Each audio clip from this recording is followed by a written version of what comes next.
Selamat pagi sahabat uang Anda, berjumpa kembali dengan saya Rina Dewi Lina dalam program Uang Anda. Program yang membahas topik permasalahan finansial yang Anda hadapi. Topik yang dibahas setiap minggunya merupakan permasalahan finansial yang Anda hadapi dalam kehidupan sehari-hari. Namun akan semakin sulit apabila kita tidak tangani dengan tepat. Sahabat uang Anda, rapat paripurna DPR RI akhirnya memutuskan untuk menunda kenaikan harga BBM. Harga BBM baru akan dinaikkan hanya bila terjadi kenaikan harga minyak dunia lebih dari 15% dari ICP atau Indonesian Crude Price. Meskipun harga BBM tidak jadi naik, beberapa jenis barang kebutuhan pokok di pasaran seperti daging, bawang merah, bawang putih, serta cabai sudah terlanjur naik. Dan sebagaimana yang kita ketahui, harga barang yang sudah terlanjur naik akan sulit atau bahkan hampir tidak mungkin turun lagi ke harga semula. Keadaan ini tentu saja menimbulkan kesulitan baru bagi masyarakat, terutama mereka yang termasuk golongan ekonomi menengah ke bawah.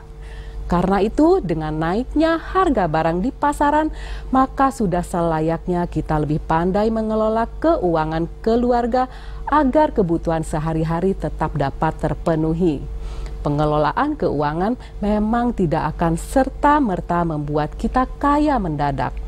Namun, pengelolaan keuangan yang baik akan membantu kita mengurangi akibat buruk dari krisis keuangan. Uang Anda episode kali ini akan membahas cara mengelola keuangan dalam kondisi ekonomi sulit.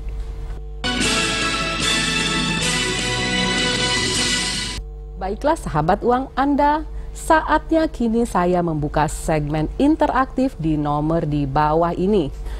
Bagi penelpon yang berhasil menghubungi kami, mohon agar mengecilkan volume televisinya dan mohon agar tidak menyebutkan nama perusahaan ataupun merek. Jangan lupa passwordnya, uang Anda kendali di tangan Anda. Nah, sambil menunggu telepon Anda, saya akan membahas beberapa penyebab krisis keuangan dalam keluarga. Sahabat uang Anda, tidak bisa dipungkiri bahwa kebijakan pemerintah dan krisis keuangan global memberikan dampak besar terhadap morat-maritnya kondisi keuangan keluarga. Ada beberapa cara yang bisa kita lakukan untuk mengantisipasi keadaan agar kita tidak terlalu terpengaruh krisis keuangan. Yang pertama, cobalah untuk lebih ketat mengontrol pos keuangan, khususnya pengeluaran yang besar. Kedua, susun prioritas dalam menggunakan dana pribadi atau keluarga. Dan ketiga, mulailah membuat perencanaan keuangan.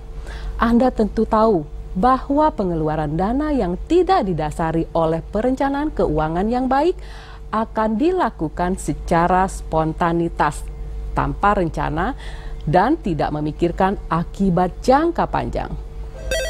Bila kita berpegang teguh, baik ada telepon, saya akan mengambil teleponnya. Halo uang Anda. Halo uang Anda. Halo. Iya, halo. Iya, silakan. Iya. Passwordnya, Pak. Passwordnya, halo. Iya, silakan Pak, langsung ke pertanyaan. Uang Anda kembali. Kendali di tangan Anda. Uang Anda kembali ke tangan Anda. Iya, silakan Pak. Dengan Bapak siapa dan dari mana? Ya, halo Bapak. Iya, dengan saya Adam Hendrawan dari Jakarta Pusat. Iya. Iya, halo. Iya. Silakan ke pertanyaannya, Pak. Gini. Iya, saya kan bekerja di sebuah perusahaan swasta Jakarta ya. Iya.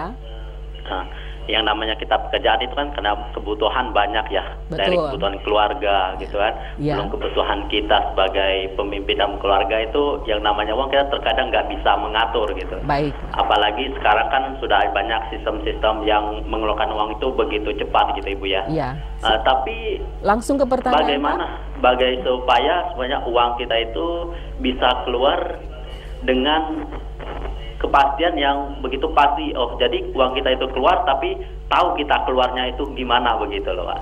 Baik. Nah, kadang kita pengaturan uang itu nggak tahu ada uang masuk, tapi nggak tahu keluarnya gitu di mana begitu. Iya, baik. Baik Pak, terima kasih atas pertanyaannya. Saya akan langsung menjawab pertanyaan Pak Adam dari Jakarta. Pak Adam, untuk melakukan perencanaan keuangan, kita harus membuat catatan penerimaan dan pengeluaran. Begitu kita membuat catatan penerimaan dan pengeluaran, lalu sisa uang kita berapa, kita bisa mengidentifikasi uang yang kita terima dan uang yang kita keluarkan di bulan itu. Dan kita harus melakukan itu terus-menerus. Karena dengan melakukan itu terus-menerus, kita akan dapat melihat yang mana pos yang paling banyak kita keluarkan, atau yang mana yang pos seharusnya bisa kita hemat, sehingga uang yang kita terima tidak habis begitu saja. Sehingga kita bisa tetap dapat menabung dan mempersiapkan masa depan kita. Demikian jawaban saya untuk Bapak Adam, semoga bermanfaat. Sambil kita menunggu telepon berikutnya, saya akan melanjutkannya. Nah, bila kita berpegang teguh pada ketiga prinsip yang tadi, semoga krisis yang terjadi akibat kenaikan harga barang di pasaran tidak akan terlalu mengguncang kondisi keuangan pribadi atau keluarga. Baik, ada telepon, saya akan ambil. Halo, uang Anda? Halo, ya, uang. Halo. Iya, silakan. Dari mana dan siapa? Dari Syafrudin di Kalimantan Timur, Samarinda. Ya, silakan Pak, pertanyaannya. Pertanyaannya, bagaimana kita menghitung jumlah yang kita terima, tapi kita belum tahu berapa yang kita terima bulan-bulan akan datang, gitu kan? Terus pengeluarannya itu bagaimana? Baik, Bapak. Berarti penghasilan Bapak tidak tetap begitu ya, Pak ya? Itu kesimpulannya. Iya.